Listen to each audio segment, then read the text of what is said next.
Il a fait de la lutte contre les violences faites aux femmes son véritable cheval de bataille. Dalami Abdoul Moumini, président national de l'Union nationale démocratique camerounaise, n'est pas resté insensible au chagrin et à la peine que vit depuis septembre 2020 cette famille à Ahala, dans l'arrondissement de Yaoundé 3e. C'est possible de retrouver la joie brisée, d'oublier la honte, les souffrances des droits lésés, vivre le plaisir d'un bonheur tant recherché et jouir des merveilles longtemps rêvées. C'est encore possible. C'est encore possible de tout refaire. Cette dame, que nous appellerons Maman Abada, a vu mourir sous ses yeux sa seule et unique fille, battue à mort par son petit ami alors, dans la nuit du 15 août 2020. Ces photos qu'elle nous présente dressent le récit en images d'une violence hors du commun.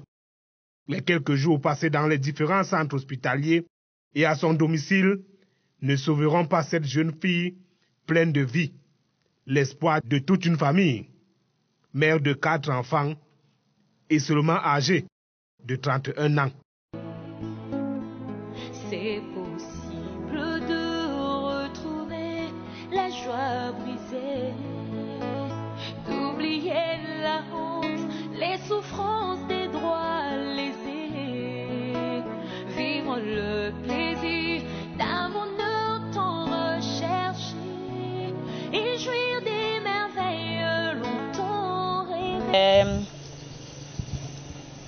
Quelque chose de 2 semaines, moins de 2 semaines même, j'ai vu que ça ne valait pas la peine. J'ai commencé à demander à Dieu qu'elle lui donne le repos. Et après 5 jours, le Seigneur lui a donné le repos. Parce que elle est tombée le 16 et elle est décédée le 25 septembre. 16 août, 25 septembre. Elle a porté plainte à la gendarmerie. Voilà. Quand elle était au CHU, j'ai quitté le CHU, je partais à la gendarmerie, au lac, sans effet. Il a même écrit que c'est des blessures simples. C'est là où je me suis fâchée que les blessures simples. Je l'ai donc appelé que les blessures que tu dis que les blessures simples, là voilà qui est morte. Aujourd'hui, même les larmes ont fui le visage de cette infirmière retraitée, tellement la douleur est profonde. Et parce qu'un malheur ne vient jamais seul, cette dame vit depuis plus d'1 an à la Belle Étoile avec ses 4 petits-fils, dont le plus âgé n'a que 16 ans. Leur belle maison d'hier a cédé la place à cet amas de ciment et de fer à cause de la méchanceté des hommes. Vous êtes un des directeurs de la famille. Les enfants étaient à l'école. Il a amené un camion de gendarmes armés de force. 30 gros bras. Les gens l'ont cassé tellement. Heureusement qu'ils m'ont trouvé à l'intérieur de la maison. Ils cassaient les chambres avec les camions. Même les locataires qui étaient présents, ils cassaient. Il fallait voir mes choses dehors. D'autres qui se sont enlevés, la baignoire,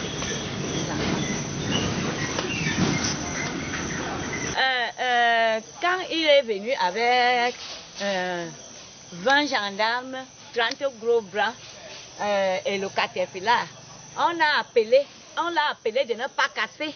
Et il est parti voir l'avocat de M. Ndongo. Et l'avocat lui a dit qu'il faut casser. Et ils ont commencé à casser. Parce que avec tout ce qui était dedans, le peu qu'ils ont enlevé, ils ont enlevé un peu. Les gros bras là, ils cassaient les portes, ils cassaient tout. C'est possible de retrouver la joie brisée, d'oublier la honte, les souffrances des droits lésés,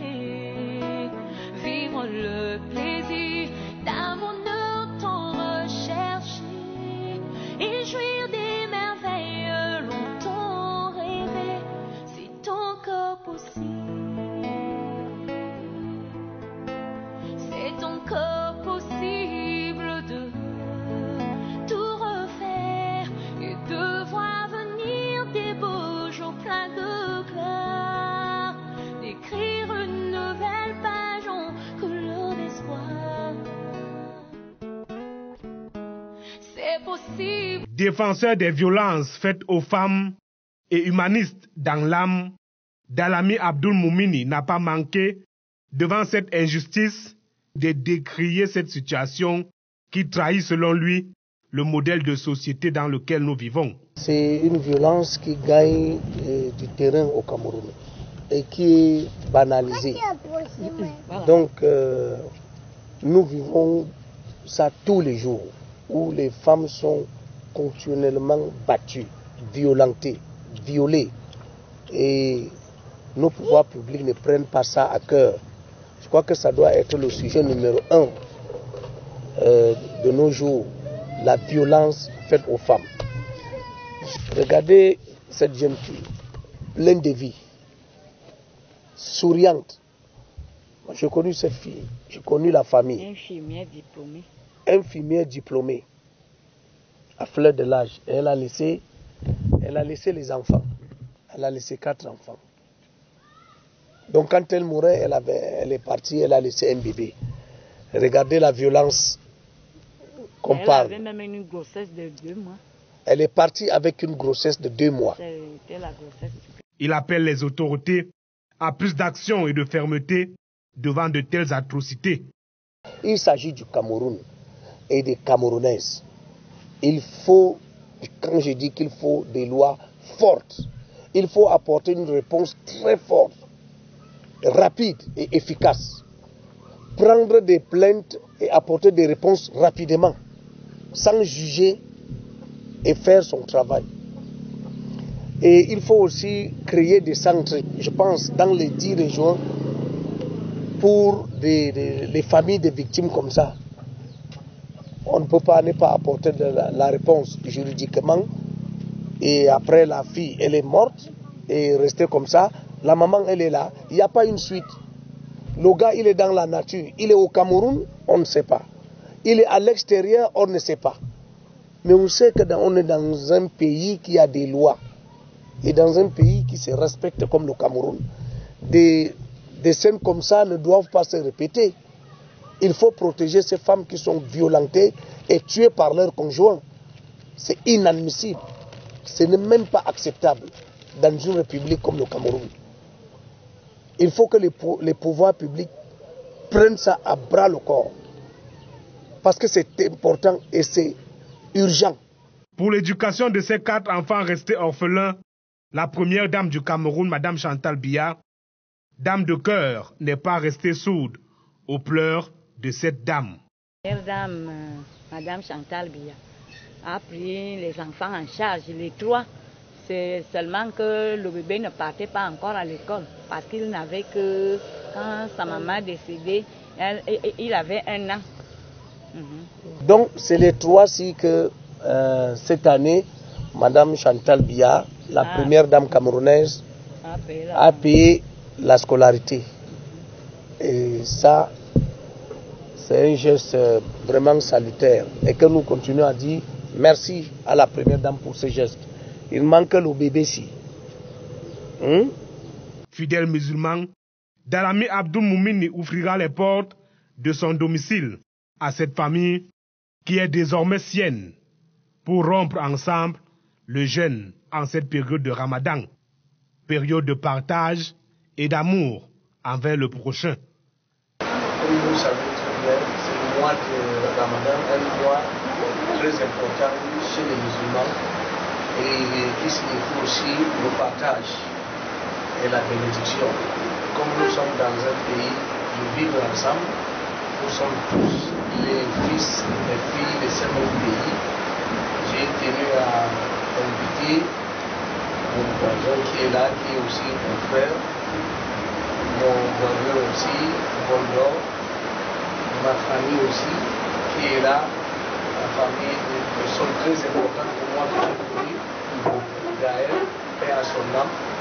Donc je vous ai invité aujourd'hui à partager ce repas du mois de carême avec moi.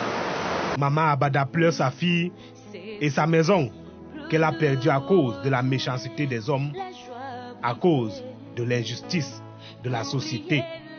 Cette famille qui cherche en vain le sourire mérite que justice lui soit rendue.